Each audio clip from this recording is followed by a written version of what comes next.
In terms of what to do if you think you're having an acute flare-up of your SI joint pain, this can be something very difficult to treat at home. In general, some simple things to try.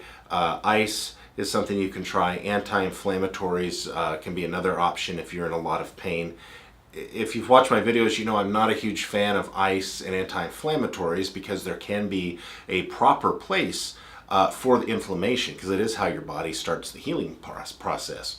But certainly if someone is miserable and is having an acute episode of severe SI joint pain, I encourage them to ice the area, to use Advil, Naprosyn, Aleve, one of those products that are available over the counter. I also encourage them to stretch gently.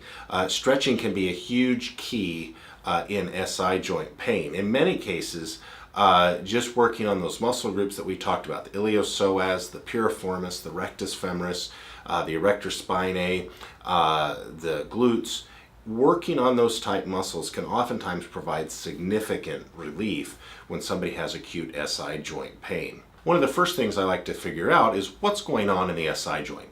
Like we talked about, we can have several different things. We can have a restricted joint, in which case we really want to get that joint moving again. And so manual osteopathic manipulation can be very effective for that. And with that, typically we will actually mobilize or get that joint moving again. This is usually a fairly simple process where we can actually use the patient's muscles to just pull that bone back into place rather than having to twist and crack and pop, although every now and then that's needed. Acupuncture can also be quite effective. Remember, the acupuncture needles, when they go in the body, we know that they affect the nerves. We know that it affects the body's natural painkillers.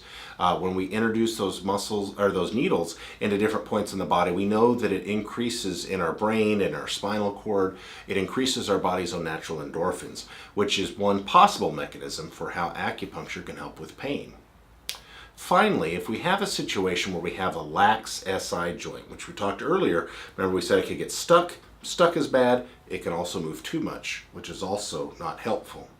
In those cases where it's a chronically loose joint that we haven't been able to stabilize with working on tight muscles and weak muscles, then we want to look at some of the regenerative medicine techniques. Typically for this, prolotherapy or PRP are excellent options. I have a lot of videos on those techniques, but what we do for those is we take a needle, we go in, and we introduce a substance that will actually help those ligaments to start their healing process over again, to regrow the tissue, to actually strengthen and stabilize that joint.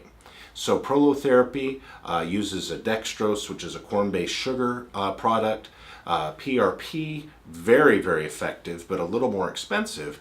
But for PRP, we actually draw out your blood.